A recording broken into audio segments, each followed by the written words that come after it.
सुप्रभात दोस्तों। मैं बेंगलोर से डॉक्टर इंदु झुंझुनवाला आप सभी का बहुत बहुत स्वागत और अभिनंदन करती हूँ।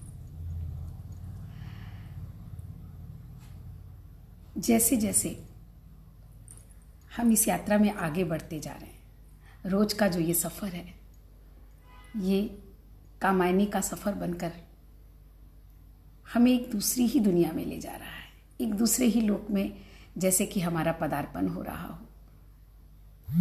मैं जितना भी इसके अंदर अपने आप को समाती हूँ, तो कहीं ना कहीं ये मेरे अंदर समाता चला जाता है। तो ये जो एक दूसरे के अंदर समाने की बात है, एक दूसरे में बसने की बात है, ये जीवन का सबसे मधुरतम पक्ष है। और इसी समाने की यात्रा में, इस मधुरतम पक्ष की यात्रा में हम बात कर रहे थे मनु की और श्रद्धा की। जब मनु के हृदय में श्रद्धा रूपी जो भावना है, श्रद्धा रूपी जो विश्वास है, वो जब एक उसका जब अवतरण होता है, उससे जब उसका मिलाप होता है, तो उस समय मनु जो है बहुत मन की बेचैनी जो है, उस जो जिसको कहते हैं कि मन में बहुत उद्वेलित हो रखा है मनु, और उस उद्वेलन में जब उसे श्रद्धा मिलती है तो उसका जीवन एक समतल भूमि पर आता है। उस समतल भूमि पर, साधना की वो समतल भूमि जहाँ की जब वो आंखें खोलता है, जबकि श्रद्धा जब उसे आंखें बंद करने कहती है, सारी झंझावातों से उसको समेटने की कोशिश करती है, तो जब वो आंखें खोलता है तो उसे 3 लोकों के दर्शन होते हैं। और 3 लोक जो 3 अलग अलग रंग के हैं, और उन तीनों लोकों की हम बात कर रहे थे। तो पहला लोक जो था वो इच्छा का था, इच्छा लोक, भाव की भूमि पर अवतरित इच्छा लोक, जिसका रंग लाल रंग था। लाल जो है हम हमेशा मधुरता का प्रतीक मानते हैं, प्रेम का प्रतीक मानते हैं, राग का प्रतीक मानते हैं। तो हम उस यात्रा पर कल निकल रहे थे कि जो इच्छा रूपी जो वो लाल रंग का गोला है, मनु चकित है कि ये मुझे क्या दिख रहा है, क्योंकि मनु अब साधना की उस अवस्था तक है जहाँ पर मोह और माया से वो थोड़ा दूर तो हो गया है, किंतु ज्ञान नहीं प्राप्त हुआ है उसे। तो इस चीज़ को बड़े ही खूबसूरती से भावनाओं की, हमारी जो इच्छा है, उसको बड़े सुंदर ढंग से अलग अलग पंक्तियों में प्रसाद जी व्यक्त करते हैं। और देखिए कितनी सुंदर पंक्तियां बनती हैं कि ये अशरीरी रूप सुमन से केवल वर्ण गंध में फूले, इन अप्सरियों की तानों के मचल रहे हैं सुंदर झूले। मतलब एक जो बहुत जटिल सी जो बात लगती है लोगों को, उस जटिलता को इन्होंने बड़े सरल रूप से, बड़े ही काव्यात्मक रूप से व्यक्त करते हुए कहा है कि ये अशरीरी रूप, ये अशरीरी रूप जिनका शरीर नहीं है। तो यानी वो जो सूक्ष्म है, बहुत सूक्ष्म है। क्या सूक्ष्म है? हमारी इच्छाएं। तो हमारी इच्छाओं का जो रूप है वो बहुत सूक्ष्म है, और उनकी तुलना यहाँ पर प्रसाद जी सुमन से करते हैं। सुमन यानी पुष्प, फूल। तो सुमन से केवल वर्ण गंध में फूले। तो एक फूल जिस प्रकार अपने गंध में, अपनी खुशबू में, अपने रंग में फूला नहीं समाता है, यहाँ पर देखिए फूलों का भी इन्होंने मानवीकरण किया है। तो मैं जो मानवीकरण अलंकार की बात आपसे हमने की थी, यहाँ पर पूरे इस काव्य में ही देखा जाए तो सब भावों का जो है मानवीकरण किया गया है, और बड़ी खूबसूरती से किया गया है। तो जिस प्रकार सुमन यानी पुष्प अपनी रूप और गंध से अपने आप में फूला नहीं समाते, अपने आप में खुश होकर के मतवाले हो जाते हैं, ठीक उसी प्रकार से ये जो हमारी इच्छाएं हैं, ये जो अप्सरियों की तरह, अप्सरा किसे कहते हैं? जो देव जगत की जो नर्तिकाएं हैं, जो खूबसूरत सी कन्याएं हैं देवलोक की, उन्हें अप्सरा करते हैं। तो हमारे मन की जो इच्छा है वो इन अप्सराओं की तरह खूबसूरत है। हर व्यक्ति को अपनी इच्छा बहुत सुंदर लगती है। और मैंने बताया कि जो जीवन की जो मध्य भूमि होती है, यौवन की जो अवस्था होती है, उस समय जो इच्छाएं हमारे मन में आती है वो बड़ी मधुर होती है, इतनी सुंदर, इतनी प्यारी लगती हैं जैसे कोई अप्सरा हो। तो इन अप्सराओं की तानों के मचल रहे हैं सुंदर झूले।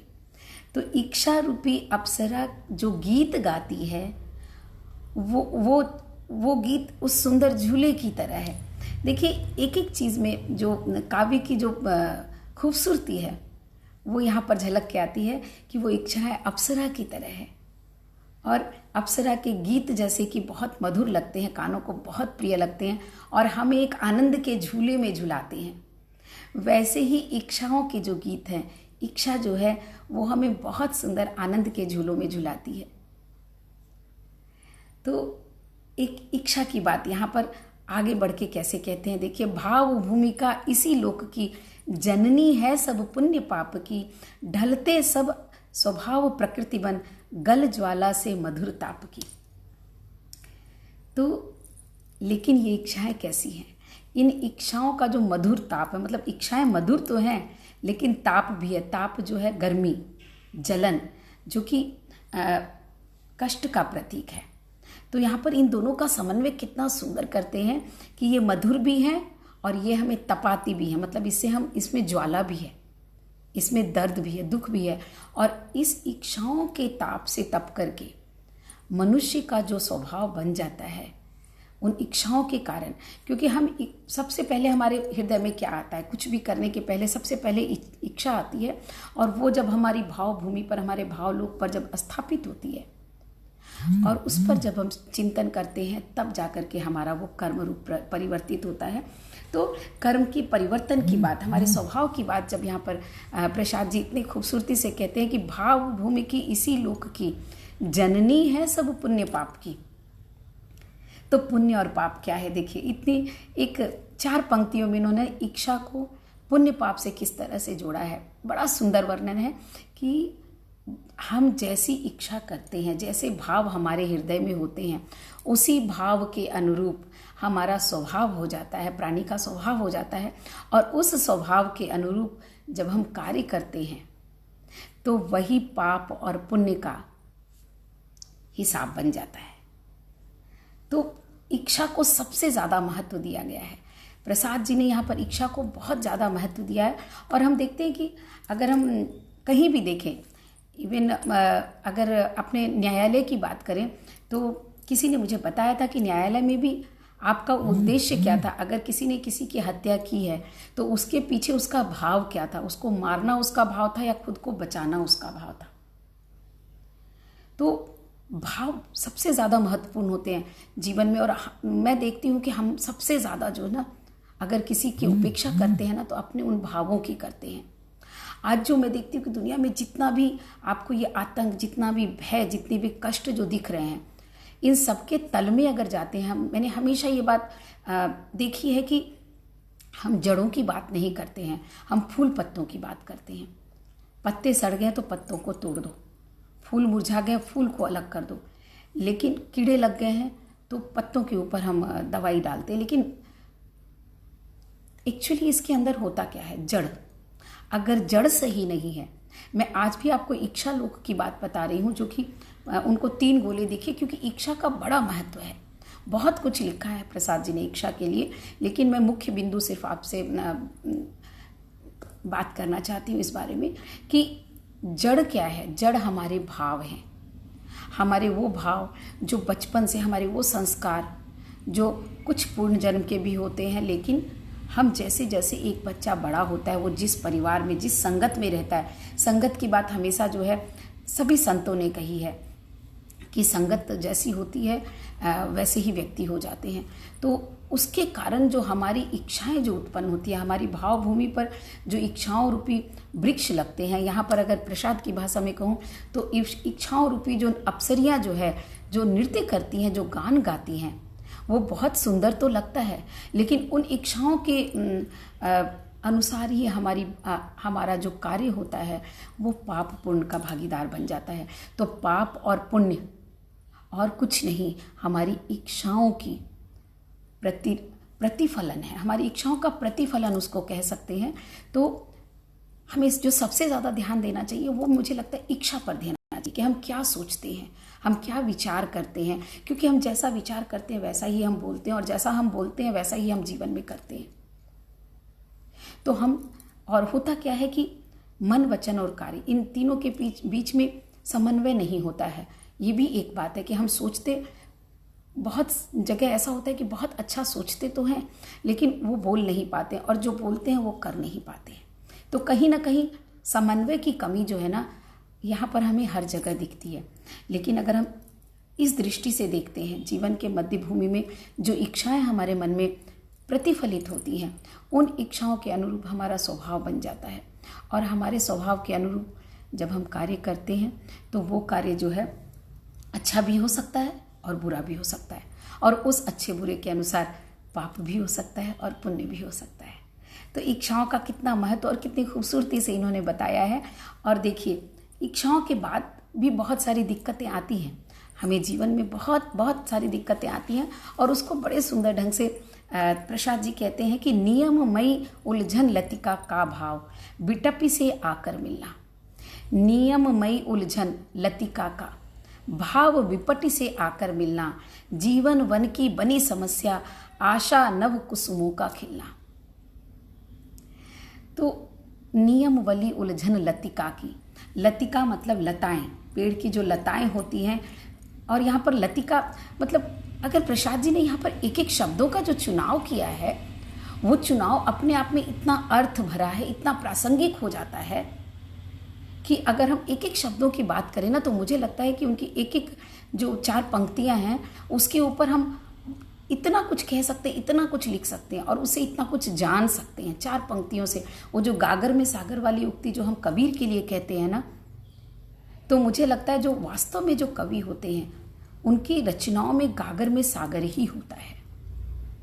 तो नियम वली उलझन लतिका का, तो संसार के, जिस संसार में हम रहते हैं, और हमने रहने के लिए बहुत सारे नियम बनाए हैं, बहुत सारे कानून बना लिए हैं। तो ये कानून कैसे हैं? उन लताओं की तरह हैं। वो लताएं कैसी हैं? जो टेढ़ी मेढ़ी किसी के साथ भी लिपट जाती हैं। लताएं उसे कहते हैं ना जो अपने बल पर खड़ी नहीं होती हैं। तो लताएं कहने से बहुत सारे भाव एक साथ इसमें उदित हो जाते हैं।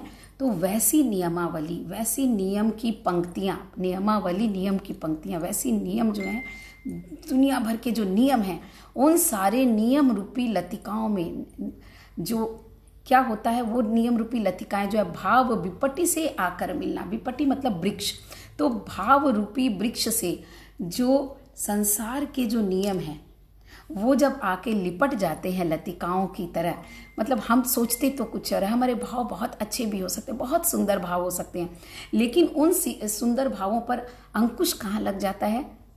नियमों का अंकुश लग जाता है। संसार के नियमों का, परिवार के नियमों का, समाज के नियमों का, राजनीति के नियमों का। तो वो जो नियम, ये जो परिवार, समाज और राजनीति के जो नियम है, ये लतिकाओं की तरह हैं जो हमारी इच्छाओं से आकर के लिपट जाती हैं। और तब क्या होता है? जीवन वन की बनी समस्या आशा नव कुसुमों का खिलना। तो देखिए कि ये जो समस्या खड़ी हो जाती है जब वो नियम हमारे सामने आते हैं ना। हमारी इच्छा तो बहुत कुछ करने की होती है, बहुत अच्छा करने की होती है। जैसे मैंने कहा कि इच्छा तो बहुत होती है लेकिन हम कर नहीं पाते हैं। तो क्यों नहीं कर पाते हैं? क्योंकि ये नियम हमें कहीं ना कहीं बांध देते हैं। तो ये नियम जो है हमारे जीवन रूपी वन की समस्या बन जाती है। अब देखिए, जीवन एक वन की तरह है, उसमें वृक्ष जो है वो हमारी इच्छाएं हैं, और वो नियम जो हैं वो लताएं हैं। कितना सुंदर एक चित्र हमारे सामने उपस्थित होता है। और आशा नभ कुसुमों का खिलना। अब ऐसे वन में जिसके अंदर नियमों, ऐसे वृक्ष में जिसके अंदर ऐसे नियमों की लतिकाएं लपटी हुई है, उसमें जो फूल खिलते हैं, इच्छाओं के जो फूल हैं, वो कैसे फूल होते हैं?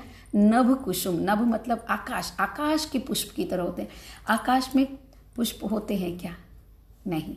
तो वो हमारी जो सुंदर कल्पनाएं हैं उसको यहाँ पर आकाश पुष्प की तरह कवि ने परिभाषित किया है। तो देखिए, एक एक शब्द जो है ना हमें बहुत सारे भाव ले आते हैं। आकाश कुसुम कहते ही ये हो जाता है कि ऐसे भाव, ऐसी कल्पना जो बहुत सुंदर है, परंतु जो सत्य नहीं है, जो सत्य होना बहुत मुश्किल है, क्योंकि उसके लिए बहुत सारी समस्या खड़ी है। तो ये समस्या आ जाती है। और चिर वसंत का यह उद्गम है, पतझड़ होता एक और है, चिर वसंत। अब यहाँ पर देखिए, चिर शब्द को वसंत के साथ जब जोड़ते हैं, वसंत चिर नहीं होता, हर बार वसंत आता है और उसके बाद पतझड़ भी आता है, लेकिन ये वसंत चिर है। कौन सा वसंत? जो आशा रूपी वृक्ष के ऊपर जो फूल लगते हैं, हमारी जो इच्छा रूपी फूल लगते हैं, वो फूल खिलने का जो वसंत है ना, वो चिर होता है, मतलब हमेशा। तो हम देखते हैं कि एक इच्छा हमारी पूरी नहीं होती कि दूसरी इच्छा खड़ी हो जाती है, तो इच्छाओं का कहीं अंत नहीं है। यहाँ चिर वसंत कहने से प्रसाद जी हमें ये बताना चाहते हैं कि इच्छा का अंत नहीं है, अनंतहीन इच्छाएं हैं, लेकिन इस इच्छाओं के अनंतहीन वसंत में भी, वसंत के साथ भी पतझड़ आते रहता है। एक और पतझड़ जरूर आता है। पतझड़ कैसे आता है कि आशा रूपी, इच्छा रूपी फूल खिलते हैं, क्योंकि वो नभ के कुसुम है, आकाश के कुसुम है, तो वो झड़ जाते हैं क्योंकि वो सत्य नहीं हो पाते हैं, बहुत सारे नियमों से बंधे हुए हैं। तो पतझड़ आता है और एक और पतझड़ आता है और एक और वापस फूल खिल जाते हैं। कितना सुंदर से चित्रण करते हैं। और देखिए इस तो क्या होता है, अमृत हलाहल यहाँ मिले हैं, सुख दुख बंधते एक डोर हैं। अब अमृत और हलाहल, अमृत क्या है? हमारी इच्छाएं, हमारी इच्छाओं की पूर्ति जो हम करना चाहते हैं, जो हमारे भाव हैं, वो अमृत है। और हलाहल क्या हो जाता है? अगर कोई गलत भाव हो जाता है, जिसे हम गलत तरीके से करते हैं, या हलाहल हो जाती हैं ये सारे नियम कानून। आप इनको किसी भी दोनों अर्थों में ले सकते हैं कि बसंत अमृत है, पतझड़ हलाहल है। हलाहल माने विष, तो विष है। और ये जब विष और अमृत का जब मिलन होता है, जब दोनों मिलते हैं, तो क्या होता है? सुख और दुख दोनों को ये एक डोर में बांधते हैं। तो सुख और दुख एक डोर है, एक माला की डोर है, सुख और दुख, जो कि हमारे जीवन में आती रहती है। और किस तरह से आती है? जब बसंत आता है, जब नए नए इच्छाओं के फूल खिलते हैं, तो वो अमृत की तरह हम उसका पान करते हैं। लेकिन जब उन्हीं पुष्पों को झड़ना पड़ता है, वो इच्छाएं हमारी पूर्ति नहीं होती हैं, तो वो विष हो जाती हैं। तो इच्छा रूपी जो वर्णन है, इस इच्छा लोक का, जो भाव लोक का जो वर्णन है, सबसे ज़्यादा महत्व जो है मेरी दृष्टि में जीवन में भावों का है। क्योंकि अगर हमारे भाव शुद्ध होते हैं, हमारे भाव अगर अच्छे होते हैं, हमारे भाव अगर सच्चे होते हैं, तो हमारा निश्चित ही स्वभाव भी बहुत सच्चा और सुंदर हो सकता है। लेकिन समस्या आ जाती है नियमों की। जब हम कार्य के रूप में उसको परिणित करने की बात सोचते हैं, तो समस्या उन सारे नियमों की आती है, समाज के उन बंधनों की आती है। और उन बंधनों में बंध करके ये हमारी इच्छाएं नभ के कुसुम की तरह मुरझा जाती हैं, झड़ जाती हैं पतझड़ में। तो मनु जो है, जब इच्छा से, श्रद्धा से पूछता है कि ये जो मुझे 3 लोक जो दिख रहे हैं, इन तीनों लोक में ये जो पहला लोक है, जो बिल्कुल जब आप ध्यान करने बैठते हो ना, तो सबसे पहले आपको लाल रंग दिखता है। मुझे पता नहीं आप लोगों ने कितनों ने अनुभव किया है, लेकिन मैंने किया है। तो सबसे पहले लाल रंग दिखता है, और इस लाल रंग के बारे में ही हमें श्रद्धा ये बताती है कि ये जो लाल रंग है ना, ये हमारी इच्छाओं का लोक है, जो अनंत है, जो चिर है, चिर वसंत की तरह है, जो अप्सराओं की तरह है, जो बहुत लुभाती हैं, जो उस आकाश कुसुम की तरह है, जिसके प्रति हम बहुत लालसित होते हैं, उसके प्रति बहुत आगे बढ़ना चाहते हैं, उसे पाना चाहते हैं, उन इच्छाओं को पाना चाहते हैं। तो ये जो भाव भूमि है, बहुत ही सुंदर और बहुत ही प्यारी भाव भूमि बनती है हमारे जीवन के मध्य लोक की, यौवन अवस्थाओं की, जिनमें जितनी भी इच्छा होती है बड़ी प्यारी लगती है, भले ही हम उन्हें पूरा कर पाएँ या ना कर पाएँ। और अगर पूरा कर लेते हैं तो हम सुख में हो जाते हैं, और नहीं पूरा कर पाते तो हम दुखी हो जाते हैं। तो उसी बात को यहाँ कहते हैं कि अमृत हलाहल यहाँ मिले हैं, सुख दुख बंधते एक डोर हैं।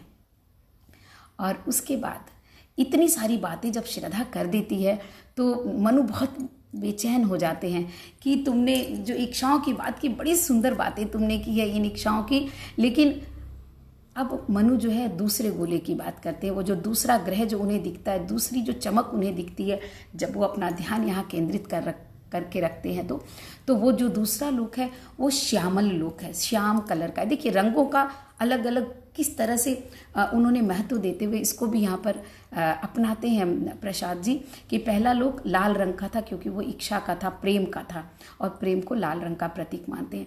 अब दूसरा लोक जो है वो श्यामल रंग का है, वो सांवला है। तो वो सांवला है वो लोक कौन सा है? मैंने इच्छाओं के लोक की बात तो समझ ली, मनु कहते हैं, तो तुम मुझे अब इस दूसरे लोक की बात बताओ श्रद्धे। तो क्या कहते हैं? सुंदर यह तुमने दिखलाया, किंतु कौन यह श्याम देश है। सुंदर लोक यह तुमने दिखलाया, किंतु कौन वह श्याम देश है। कामायनी बताओ उसमें क्या रहस्य रहता विशेष है, क्या रहस्य रहता विशेष है। पूछते हैं कि आखिर ये जो दूसरा लोक दिख रहा है इसकी विशेषता क्या है, कामायनी मुझे तुम बताओ। तो श्रद्धा क्या कहती है सुनिए। मनु यह श्यामल कर्म लोक है, धुंधला कुछ कुछ अंधकार सा। मनु यह श्यामल कर्म लोक है, धुंधला कुछ कुछ अंधकार सा। सघन हो रहा अविज्ञात यह देश मलिन है धूमधार सा। तो इसमें जो एक एक शब्द है ना, वो एक एक शब्द बहुत सारे गुणों को, बहुत सारी बातों को अपने साथ लेके आया है कि यह श्रद्धा कहती है कि मनु यह श्यामल लोक है, श्यामल श्याम के रंग का, सांवले रंग का, और धुंधला कुछ। तो श्यामल जो होता है धुंधला होता है। जब आकाश पर धुंधले बादल छाते हैं, श्यामल बादल छा जाते हैं तो हमें कुछ दिखाई नहीं देता, अंधकार सा लगता है। प्रकाश तो है लेकिन अंधकार से लिपटा हुआ प्रकाश है जिसको हम धुंधला कहते हैं, श्यामल कहते हैं। तो धुंधला कुछ कुछ अंधकार सा, कुछ कुछ मतलब पूरा अंधेरा नहीं है, पूरा काला नहीं है, थोड़ा सा धुंधला है, मतलब पूरा प्रत्यक्ष दिखता नहीं है। तो ये जो श्यामल लोक है इसमें प्रत्यक्ष तुम्हें कुछ दिखता नहीं है, हम इसको प्रत्यक्ष नहीं देख सकते हैं, ऐसा यह लोक है। इस लोक की ये विशेषता है। सघन हो रहा अविज्ञात, या अविज्ञात मतलब जिसको हम नहीं जानते हैं, और हमारे नहीं जानने के कारण, हमारी अज्ञानता के कारण, जब हम किसी के बारे में अज्ञान होते हैं तो उन चीज़ों का अगर हमें ज्ञान नहीं है तो वो हमें धुंधला सा नजर आता। हम बोलते हैं ना, हमें साफ दिख नहीं रहा है, कुछ धुंधला धुंधला है, कौन वहाँ खड़ा है हमें पता नहीं, बड़ा धुंधला सा लग रहा है, कोई तो है। तो ये जो श्यामल लोक जो तुझे दिख रहा है ना, उसके बारे में भी वो इतना अविज्ञात है, वो नहीं जाना गया है, वो हमारे द्वारा, वो मनुष्य के द्वारा जाना नहीं गया है मनु, इसलिए तुम्हें वह श्यामल सा दिख रहा है। यह देश मलिन है धूमधार सा। धूम मतलब धुएं की तरह, धुएं की धारा के समान यह जो देश है, यह जो लोक है जो तुम्हें दिख रहा है, श्यामल रूप में गोला जो दिख रहा है, ग्रह जो दिख रहा है, यह धुएं की तरह सांवला है। क्यों सांवला है? क्योंकि इसके बारे में हमें बहुत ज्ञान नहीं है। तो यह कौन सा लोक है, किस लोक की बात यहाँ श्रद्धा कर रही है? वक्त हो चला है, तो हम आज दूसरे लोक की बात अब हम अगली कड़ी में करेंगे आपके साथ। बहुत सुंदर यहाँ पर दूसरे लोक का जो वर्णन अब मनु करते हैं, श्रद्धा करती है और मनु को बताना चाहती है। बहुत प्यारा है वह लोक भी, और उस लोक के आधार पर मुझे लगता है पूरी गीता रची गई है, और जितने भी शास्त्र हैं उस लोक की बात करते हैं। तो उस लोक के बारे में अब हम अगली कड़ी में देखेंगे।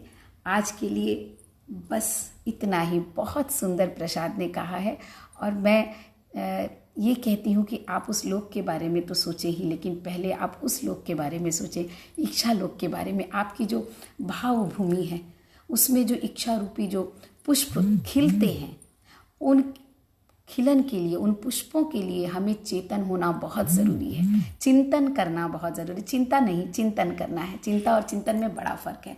तो उसके बारे में आप चिंतन करें कि हमारे भाव भूमि पर ऐसे कोई भी बीज, इच्छा रूपी बीज हम न डालें जो कि आगे हमारे दुख का कारण बन जाता है, आगे हमारे कष्ट का कारण बन जाता है। ऐसा कोई भी बीज, ऐसा कोई भी वृक्ष उस पर ना खिले। बस आज के लिए इतना ही। बहुत बहुत धन्यवाद। आपका दिन बहुत मंगलमय हो, बहुत सुंदर भावों से उसमें रचित हो, जिसमें कि बहुत सुंदर इच्छा रूपी फूल खिले, और वो इच्छा रूपी फूल सामाजिक बंधनों से, राजनीतिक पारिवारिक बंधनों से अपने आप को स्वच्छंद कर खिल सके, अपनी खुशबू फैला सकें। इसी के साथ धन्यवाद।